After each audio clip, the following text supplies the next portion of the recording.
História de Luísa. Dona Luísa é uma senhora adorável com seus quase 81 anos de idade. Gentil e carismática, resplandece luz. Ao fazer minhas caminhadas pelo bairro quando me mudei para cá, há 5 anos atrás, a conheci em frente à sua casa varrendo a calçada. Trocamos algumas palavras e ela contou um pouco de sua vida que me deixou impressionada. Quando comecei a escrever esse livro, logo lembrei dela porque sua história se encaixava no propósito do livro. Não me lembrava mais onde ela morava exatamente, mas sentia no meu coração o desejo de encontrá-la.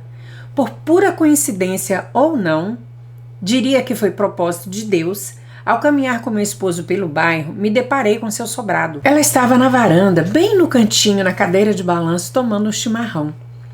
Conversamos e falei que gostaria de contar a sua história no meu livro, se ela me permitisse. E lá de cima da sacada ela me disse que eu tinha sido enviada por Deus, porque recebeu por 2 vezes uma palavra do Senhor que a sua história seria contada num livro e que o dia estava chegando. Fiquei muito emocionado ao reconhecer que os planos de Deus são infalíveis e se cumprem no tempo determinado. O livro já estava pronto, já iria mandar para fazer a capa e depois seguir para a publicação. Mas Deus não permitiu que ele terminasse sem a sua história. Sinto-me honrada e com grande responsabilidade de ser o instrumento usado para compartilhar aqui a vida de Dona Luísa. Ela fez questão de usar seu próprio nome para que servisse de testemunho para a honra e glória do Senhor. É uma história muito forte, daquelas que se ouvem em programas de televisão ou em canais do YouTube e que ficamos pensando se aconteceram realmente. Se fosse dar um nome, seria Das Trevas para a Luz. Que essa história testemunhe o poder de Deus, a restauração e a libertação. Através da conversão dela, alcançou sua família, sendo que os 3 filhos e os 2 netos são pastores hoje. E a grata surpresa foi em saber que um dos filhos foi meu pastor, que hoje está nos Estados Unidos.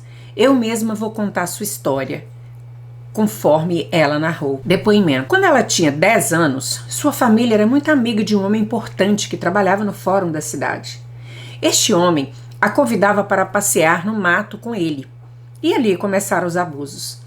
O abuso era praticado, mas sem a consumação do fato, sem ser completo. A partir do abuso que sofrera, ela mudou completamente o seu comportamento. Tornou-se agressiva e com a rebeldia sem limites. Batia no colega da escola, criava confusão nas ruas, jogava pedra na janela das casas. Um dia roubou o salário do pai e gastou todo ele comprando coisas e presentes que deu aos outros. Desculpa. Aos 11 anos, ela e a mãe ficaram gravemente doentes. Os médicos diziam que era tifo. Elas ficaram internadas em isolamentos no hospital, cada uma em um quarto. Ela ficou por 3 meses e a mãe por 6 meses. Passava muito mal, tinha muita febre. Os cabelos caíram, deixando-a totalmente careca. Estava inconsciente e o amigo da família se ofereceu para ficar no quarto com ela. Ela tem certeza que ele se aproveitou da situação, da inconsciência, para consumar o abuso completamente. Casou-se aos 16 anos e o marido percebeu que ela não era mais virgem. Imagine esse fato há uns 70 anos atrás, o que representava para uma família tradicional. Ele foi reclamar com os pais dela e brigaram muito por isso. Ela foi humilhada e rejeitada pelos pais. O marido batia nela e a tratava mal. Tiveram uma menina desse relacionamento e um tempo depois se separaram. Luísa foi trabalhar na cidade e uma patroa a levou para frequentar uma seita religiosa, onde ela começou a participar ativamente dos rituais, ficando bem comprometida com eles. Alguns rituais eram sinistros. O pior e grave acontecimento foi quando, cansada de estar sozinha, pediu a certa entidade um marido. E teve um mandado por ele, que a manteve em cárcere privado por 1 ano, com portas e janelas trancadas, em lugar isolado, sem vizinhos. Ali apanhava todos os dias violentamente, era atirada contra a parede e, quando desmaiava, era acordada com um balde de água fria. De vez em quando era levada para visitar os pais para não pensarem que ela tinha sumido. Tinha que fazer cara de que estava tudo bem para não desconfiarem de nada. 2 integrantes do centro religioso ficaram preocupados com ela e, temendo fosse morta, deixaram a porta destrancada para ela fugir. Ela trabalhava num restaurante e deixou a menina aos cuidados de seus pais. Morava numa pensão e era perseguida pelo marido que queria matá-la. Um dia ele a cercou na rua com um revólver e disse-lhe que seria seu último dia de vida e a levou para uma lanchonete para que comesse seu último lanche. Na saída, viu uns policiais e se atirou aos seus pés pedindo socorro e o homem foi preso. Na pensão, ela conheceu um rapaz chamado Valmir que a convidou para morarem juntos e ela aceitou. Alugaram uma casinha e tiveram 6 filhos. Ele trabalhava, ganhava bem, mas era mulherengo e gastava muito em orgias. Na esquina de onde moravam, tinha uma casa de baile, onde ele era frequentador assíduo e voltava bêbado.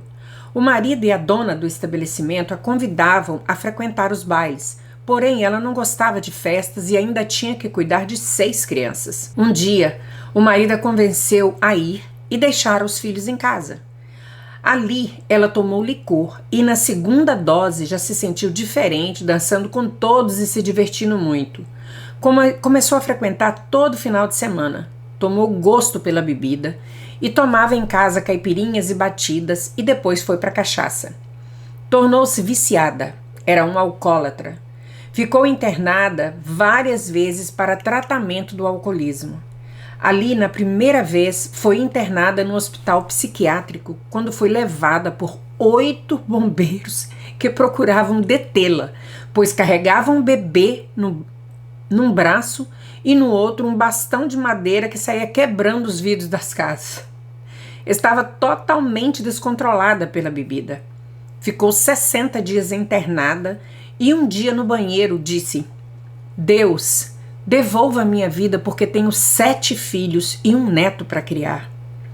Quando bebia muito, passava mal, vomitava, ficava em coma alcoólico e muitas vezes era encontrada caída nas ruas. Surgiram várias bolhas de água na pele em várias partes do corpo que estouravam. Restaram apenas 2 cicatrizes delas na perna. Segundo ela disse, é para mostrar aos outros o que Deus fez por ela.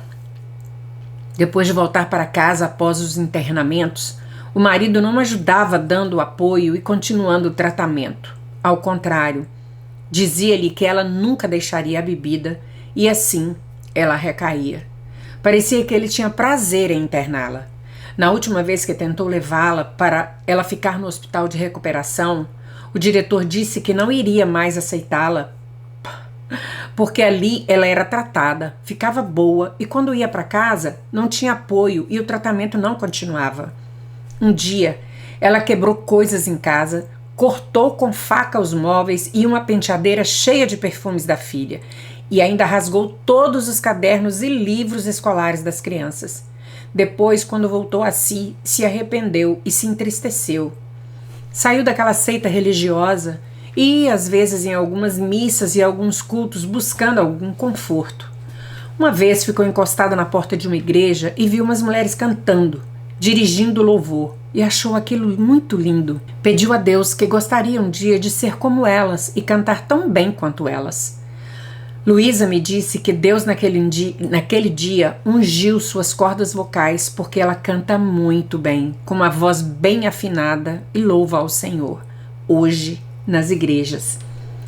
Ainda em Curitiba, ela conseguiu se libertar da bebida por um tempo quando frequentou os Alcoólatras Anônimos. Compraram um terreno em Guaratuba e resolveram morar no litoral. Pensou que seria melhor a vida num lugar sossegado e que o marido poderia ser mais presente e mais esposo e pai. Quando chegaram, o terreno era bem no meio do mato. Não tinha rua, somente um carreirinho. O caminhão de mudança descarregou tudo na rua principal e eles tiveram que carregar toda a mudança para o local, desmatar e construir a casa. Valmir teve bastante trabalho nessa cidade como empreiteiro de obras, construindo muitas casas nos bairros. Isso há 40 anos atrás. Ganhou muito dinheiro, mas logo achou o caminho das boates e dos bares e gastava com as mulheres, não se preocupando com o sustento da família. Ela tinha que trabalhar como diarista, cuidando de 18 casas, cortava grama, limpava quintais. Lamentavelmente, ela voltou ao vício da bebida e na cidade ainda não tinha os alcoólatras anônimos. Agora a bebida era álcool mesmo, comprado em mercado. Chegava a tomar até 2 litros por dia. Meu Deus. E dormia na praia, que era deserta naquela época, também, e mata virgem. Certa vez, um senhor a convidou para assistir um culto numa igreja evangélica, e ela foi juntamente com a filha. Depois eles faziam alguns cultos em sua casa e começou a se libertar da bebida, a ponto de não beber mais. Estava liberta e curada. Só ela, de sua família, era convertida, mas aos poucos Deus foi alcançando seus filhos. Ela cedeu parte de sua casa para um ponto de pregação. O marido alugou a parte inferior do sobrado para um bar de baixa categoria que tinha muita bebida, homens e mulheres. Já não moravam mais juntos. Ela morava numa casa anexa ao bar e ao lado dessa casa morava um dos filhos já casados. Seu filho brigava muito com a esposa e espancava seus filhos. E ela ali, entre os conflitos do filho e o marido envolvido em orgia e bebidas. Ela estendia um braço em direção à casa do filho e o outro na direção da moradia do esposo, orando para que Deus fizesse algo e cantando um louvor cujo estribilho dizia: estremeça agora o reino das trevas, estremeça agora o reino das trevas. Ouçam e caiam por terra, janelas e portas sejam todas abertas, e os cativeiros libertos na presença de Jesus. Que coisa maravilhosa! Que letra linda de libertação dessa música! Confesso que não a conhecia. Cada vez que ela via seu marido, profetizava: o Valmir é de Jesus. Vou andar com ele nas ruas de ouro lá no céu. Aquele bar fechou e ali naquele lugar abriu um ponto de pregação que hoje é liderado pela sua filha pastora, que faz cultos nas quartas-feiras, à tarde da bênção. Seu esposo recebeu 2 vezes palavras de que ele iria a Cristo pela dor, mas ele não entendia. Um dia, quando saía da casa da mulher com quem estivera, deu um AVC, e foi Dona Luísa que cuidou dele por 14 meses. Ele ficou todo paralisado e usava fraldas. Os filhos quiseram pagar uma enfermeira ou uma empregada para ajudá-lo, mas ela recusou. Nessa hora, com certeza, vocês podem estar pensando que as mulheres com quem ele andava é que deveriam ter cuidado dele. Mas ela fez o que Jesus mandou, que é pagar o mal com o bem. Ele aceitou Jesus em seu leito de enfermidade e hoje caminha pelas ruas de ouro. Ela falou uma frase que eu acho bem interessante. O diabo me deu uma surra, mas hoje ele é que está apanhando. Essa é a história de Luísa, que foi refeita dos cacos, curada, liberta e levou salvação para sua casa. Muito linda a história dela. História de Aparecida. Aparecida sofreu, foi quebrada em muitos cacos, traída, humilhada e roubada. O Senhor ligou suas feridas, juntou seus cacos e a refez para a honra e glória do Senhor. Hoje seus filhos servem ao Senhor junto com as suas famílias e ela semeia o amor de Deus por onde passa, servindo ao próximo com amor. O sofrimento não a paralisou, ao contrário, a impulsionou a prosseguir com fé e coragem, porque confiou desde menina a sua vida ao Senhor. Comeu muitos frutos amargos, mas hoje come as mais doces frutas que o Senhor dispôs em sua mesa. Depoimento. Quero compartilhar um pouco de minha história, não como uma história triste, mas como uma história vitoriosa em Deus, porque se não fosse o Senhor na minha vida, com certeza não estaria dando esse depoimento. Nasci no ano de 1955, e a primeira luta que tive foi a rejeição de meu pai. Quando soube que eu era a 3ª filha mulher, ele levou 3 meses para me conhecer, porque desejava ter um menino. Quando nasci, minha mãe estava na casa de meus avós, porque minha irmã estava muito doente, e por determinação médica, ela mudou de cidade. Com 5 ou 6 anos de idade, fui abusada por um tio quando minha mãe me deixou com ele para levar minha irmã ao médico. Fui ter consciência disso muito tempo depois que Jesus me limpou. Me trouxe à lembrança essa atitude de abuso, mas já o perdoei e fui perdoada também. Quando cresci, desejava muito estudar, mas meu pai não permitiu porque naquela época a mulher tinha que ficar em casa cuidando do lar e da família. Mas eu gostava de estudar, queria trabalhar em algo melhor, gostava de esportes. Isso causou muitos atritos com meus pais, com meu pai. Aos 11 anos, dos 11 aos 17 anos, fui trabalhar em casa de família, onde ficava a semana toda e voltava para casa somente nos finais de semana. Aos 17 anos, comecei a trabalhar numa fábrica, no almoxerifado, e nessa época conheci meu marido, que morava no meu bairro. Aos sábados à tarde, ia para a Igreja Batista jogar ping-pong com os jovens e ele também frequentava esse local. Era um rapaz muito bonito e todas as meninas eram loucas por ele. Eu não me interessava por ele, eu achava metido e convencido e vivia cercado por meninas. Ele estudava para ser policial e eu não gostava de militares porque meu pai era policial e era muito violento e batia muito em nós. Para mim, todos os policiais eram do mesmo jeito, autoritários e agressivos, e isso foi mais um motivo para me afastar dele. Um dia uma menina foi até a minha casa levando um recado dele para conversar comigo. Disse a ela que ele viesse até o portão da minha casa para conversarmos. Ele foi e pediu aos meus pais para me namorar e disse que queria ter compromisso comigo porque eu era diferente das outras que corriam atrás dele. No nosso primeiro passeio, quando voltávamos de ônibus, aconteceu um fato desagradável e me deixou irritada. Duas meninas começaram a me provocar e brigar comigo porque ele era namorado da irmã delas. Quis terminar e dar um basta naquilo, mas ele me garantiu que já tinha terminado com ela e ficaria comigo. Casamos. E a primeira decepção aconteceu ainda no início do casamento. Não viajamos na lua de mel porque eu trabalhava no banco. Ele estava de férias e aguardava uma transferência para o interior, por isso ficamos morando com minha irmã temporariamente. Saiu a transferência dele para uma cidade do interior e não pude ir porque aguardava uma permuta entre bancos para que me mudasse. Enquanto fiquei trabalhando, soube que ele saía com uma moça indo para shoppings e cinemas com ela. Um mês depois, me demiti do banco e fui ter com ele. Nessa nova cidade, não conhecia ninguém. Fiquei meio desolada. Desejava ter filhos mais tarde, porque queria trabalhar, ser produtiva. No primeiro ano de casamento, engravidei e 6 meses depois engravidei do segundo filho. Numa cidade pequena, as notícias correm rápido, todos sabem de tudo. Cada pouco ouvia que meu marido tinha um caso, mas ele sempre negava, dizendo que por ser policial, gostavam de inventar histórias, que era tudo fofoca.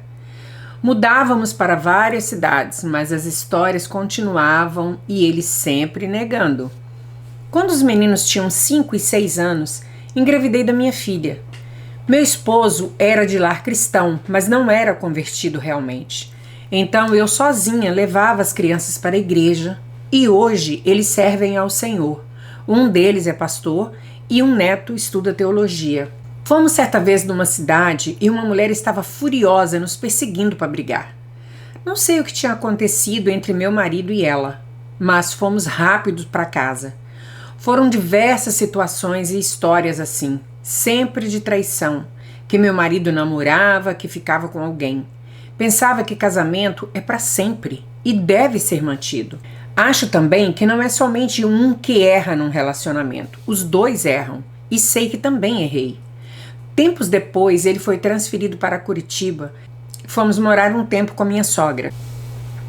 Esse tempo foi bom para nós, porque ela não gostava muito de mim, por achar que eu não estava à altura de seu filho, pois eu era uma mulher pobre e sem estudos. Ao me conhecer melhor, mudou sua opinião sobre mim e nos demos bem. Nessa época, ele raramente saía em família, sempre sozinho ou com os filhos, e foi um ótimo pai. Comigo mesmo ele não saía. Quando nos separamos, fiquei sabendo pelo meu cunhado que meu marido teve um romance com uma moça quando éramos casados e morávamos com minha sogra. Ela era uma moça direita, uma moça boa, que trabalhava na agência bancária dentro do quartel. Ela não sabia que ele era um homem casado e com filhos. Ele a enganava e já estavam noivos. Ele driblava bem a situação.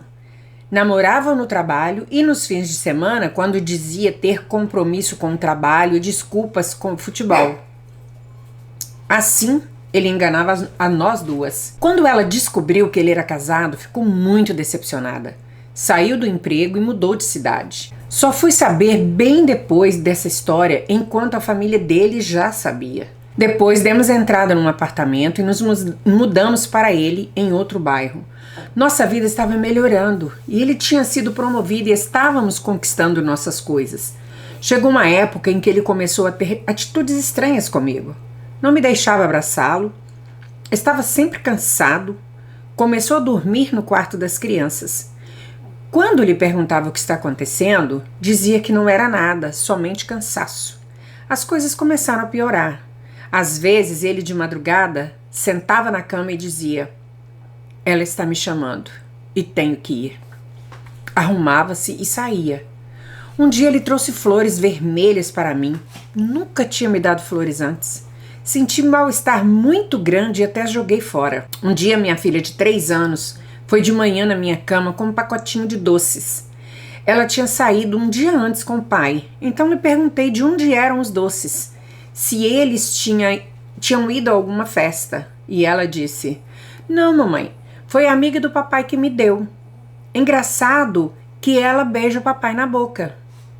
Aí os meninos que tinham 7 e 8 anos disseram que não era nada, que ela trabalhava no quartel com o pai.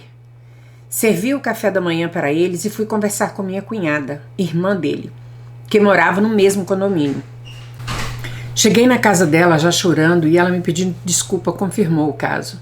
Mais uma vez a família já sabia. Ela disse que descobriram no velório do meu sogro, quando a filha de uma amiga deles me viu junto ao meu marido e perguntou quem eu era. Confirmaram que eu era a esposa dele. Ela disse que não podia ser esposa porque ela conhecia a esposa dele, que vendia joias para eles e que morava perto do quartel. Então sua mãe pediu que ela ficasse quieta, porque eu era a esposa e a outra que ela conhecia deveria ser a amante. Essa história já era conhecida pela sogra, cunhados e até pela minha irmã. E eu descobri por acaso pela inocência da criança. Fui até o quartel falar com ele para me explicar tudo, mas ele negou como sempre, dizendo ser invenção, que era história de novela. No dia seguinte estava passando roupa e uma mulher desconhecida bateu na porta querendo falar comigo. Notei que as crianças ficaram meio abaladas, então pedi que fossem brincar lá embaixo. Ela estava armada e disse que tinha ido buscar as coisas de meu marido para ficar com ele. Disse que eles se amavam e mostrou uma aliança de brilhantes que tinha orgulho dele, ganho dele. Que ele escreveu por todos os cantos da casa que a amava e mostrou-me uma carta escrita por ele se declarando para ela. Era uma carta como de um adolescente apaixonado loucamente. Ainda me humilhou dizendo por que queria ficar com um homem que não me amava, que deixasse eles viverem felizes juntos. Disse-lhe que não iria entregar nada a uma mulher estranha. Se ele quisesse suas coisas, que fosse buscar. Disse-lhe que eu era uma mulher de Deus e que ela saísse. Ela respondeu antes de sair que estava tudo bem, que ele iria mais tarde buscar seus pertences e elas veriam qual Deus era maior, o meu ou o dela. Quem tem discernimento espiritual entende o que estava acontecendo. Naquele dia ele veio buscar suas coisas. Ele me deixou e tive que trabalhar e estava muito, mas muito doente. Perdi uns 20 quilos. Todos nós ficamos doentes, as crianças também. Minha filha passava mal ao ponto de levá-la ao médico e só melhorava quando ouvia a voz do pai. Meus filhos sofreram muito com a falta do pai, pois ele era muito bom com eles. Foram dias muito difíceis. Uma mulher no ônibus que eu não conhecia me disse para ir à casa dela para orar por mim. Fui até a sua casa e a mesma me disse que tinha tido um sonho comigo. Falou tudo o que eu tinha passado sem me conhecer ou ter lhe contado a ela. Disse-lhe que aquela mulher que tinha feito um trabalho com sangue na cabeça de um bode para que eu morresse, assim eles poderiam ficar com os nossos filhos, porque ele não conseguia ficar longe das crianças, sentia muita falta delas.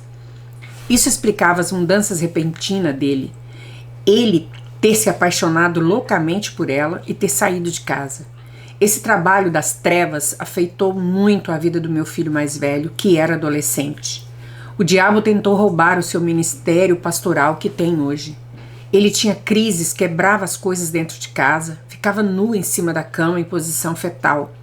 Tinha sempre manifestações todas as vezes que ia orar por ele, até que um dia clamei pela misericórdia de Deus e ele foi liberto. Ensinei aos meus filhos a temerem a Deus e ele sustentou nossas vidas. Deus tocou o coração de meu ex-esposo e ele retomou o contato com os filhos. Estudaram porque o pai pagou os cursos. Meu filho mais velho é pastor no interior do Paraná.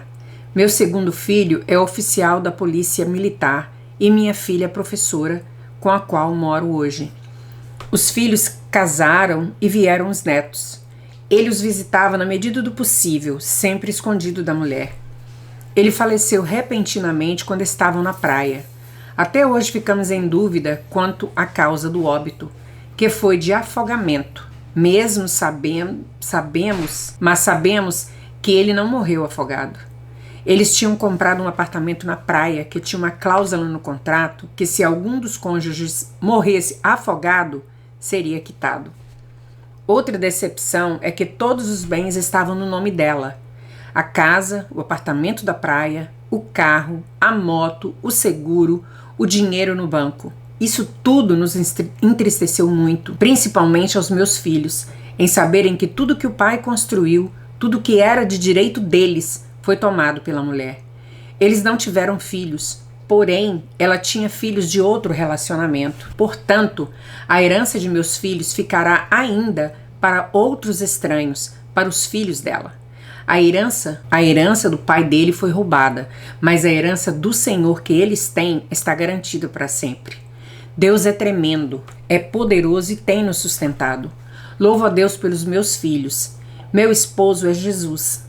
Me separei ainda jovem, com 37 anos, e não quis mais me envolver com ninguém. Tenho 67 anos e sou feliz. Sirvo a Deus e meus filhos são servos do Senhor. Sou voluntária num projeto social. Sempre que posso estou ajudando pessoas e isso me realiza. Viajei por anos fazendo viagens missionárias no Projeto Vida, alcançando os não alcançados. Tive o privilégio de participar com eles na primeira viagem do projeto.